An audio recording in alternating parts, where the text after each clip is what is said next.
Sir, it is with our cybercrime group, sir. We don't know yet the source of the IMSI capture, sir. Please proceed. This allowed the IMSI catcher to intercept communications or eavesdrops on the parties, the communication lines. A man in the middle attack is a general term for when a perpetrator positions himself in a conversation between a user and an application, either to eavesdrop or to impersonate one of the parties, making it appear as if a normal exchange of information is underway. Ibig sabihin, sir, while two parties are talking, this one can monitor everything. Pwedeng ma-monitor niya kung ano pag-uusapan natin. So pwede rin po siyang sumali sa usapan? He can monitor, sir, and this can be used also for, they can use to impersonate the person, sir. So maaring halimbawa gamitin niya yung cellular number, cellphone number ng isa, akala nung isa yun yung ka-text niya. Pwede rin siyang gamitin pang hack. We can just monitor, sir, the two lines. Okay. Yes, sir. And how many MC catchers were retrieved? The CIDG NCR, sir, retrieved one IMSI catcher that time, sir. Anywhere in the Philippines? Yes, sir. Kahit wala pong signal yung lugar? Kasi tower din siya, sabi nyo. Ito, sir, yung IMSI catcher yan, sir, pag may gumagamit ng phone, ay mamomonitor po niya, sir. Because as I said a while ago, I'd just like to expound the IMSI catcher, sir.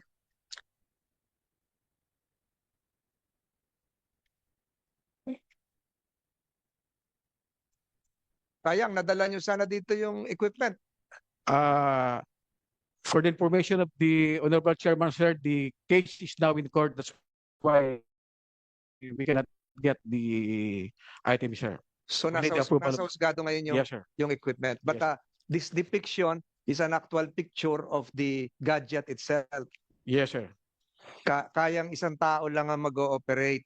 Yes, sir. So pag nasa kwartong ito, halimbawa, lahat ng nagte-text dito, ma-monitor niya. Kaya niya Yes, sir. monitor. Masasagap po niya kung sino specific po na tatagitin po natin, sir.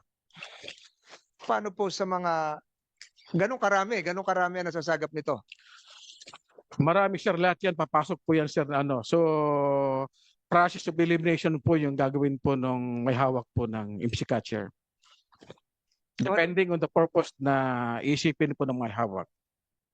So hindi lang siguro sa ordinary communications, pwede rin siya maging magamit sa ibang bagay, ma-prevent yung pagko-communicate naman yung dalawa. Yes, sir. Kunyari, naputol, akala niya naputol na yung pag-uusap, yung pala parang ginam lang nito. Ganun po Yes, ba? sir. Yes, sir. Go ahead. And because of those pieces of evidence seized from Mr. Liu Hang, cases were filed against him in court. On May 31, the following cases were filed. Republic Act 8484, or what we call the Access Device Regulation Act of 1988. Grave threats based on the threats complained by his own driver. And the Republic Act 1059, or the Comprehensive Firearms and Ammunition Regulation Act. Likewise, a case for violation of RA 3846, or an act providing for the regulation of radio stations and radio communications in the Philippine Islands and other purposes, was filed on June 24, 2024. The CIDG was able to secure warrant to examine the items confiscated from the suspect for forensic examination. And because of these cases for violation of Section 4 for illegal interception, and Section 5 for misuse of devices under Article Republic Act 10175, or otherwise known as the Cybercrime Prevention Act of 2012, were filed before the Quezon City Prosecutor's Office. What is the status of the case now? It is still ongoing, sir. What about the driver? Yes, sabi mo Pilipino yung driver? Yes, sir. Kinasuhan din siya, di ba siya yung tumistigo na laban doon sa... He was the one who filed the case for the grave threat, sir. Ito pong si Yu Hang Yu. Ito po ba ay merong work permit o merong merong isang juridical entity na ginagamit niya para magkaroon ng commercial activity or business activity sa Pilipinas? Sir, that will be the next part of my presentation, sir. Open source report dated March 5, 2025 states that the Bureau of Immigration Intelligence Chief Fortunato Manahan disclosed during a Senate inquiry hearing on March 4, 2025 that Liu Hangliu's employment visa was sponsored by Inbec Treasure Processing Corporation, a defunct POGO service provider based in the Cagayan Economic Zone Authority.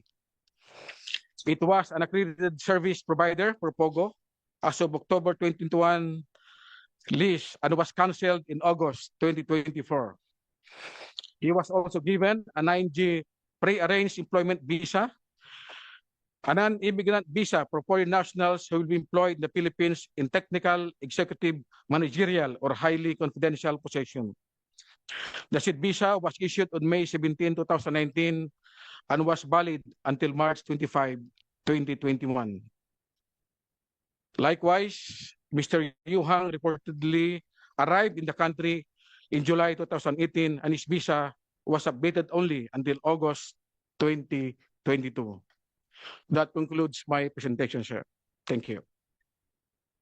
Securities and Exchange Commission, can you provide this committee a report as to the status of Invec Treasure Corporation submitted by tomorrow? Kaya ba yan, Sec? Yes, Mr. Chair. Also, the Bureau of Immigration, can you provide us the legal status of Mr. Yu? Tama ba yung pangalan? Yu? Yu Hang Yu? Liu Hangliu, sir. Submit a report tomorrow. Yes, Mr. Chair, we'll do that. Kasi lumalabas dito, expired na rin yung visa niya, na-renew. What is a G9 visa? Mr. Chair, it's a working visa. A working visa. So kahit expired na, pwede pa rin, ganon. Hindi na, Your Honor, hindi na po pwede yan. Submit a report by tomorrow, written report lang. Thank you, thank you. General Wilson Lopez, ito pong IMSI catcher, palagay niyo po ba ay maraming ganito pa na nasa lipunan natin ngayon o isa lang itong o marami pa itong kasamahan? Isa yan sa mga tinitignan po natin right now, sir, and is one of the projects na tinitignan ng ating mga intelligence community members. And we would be able to detect where they are located, where they are being kept, and where they are being used. We are trying to monitor that right now, Mr. Chair. So ito siguro yung nakakatakot na kagamitan kasi maraming pwedeng paggamitan ito.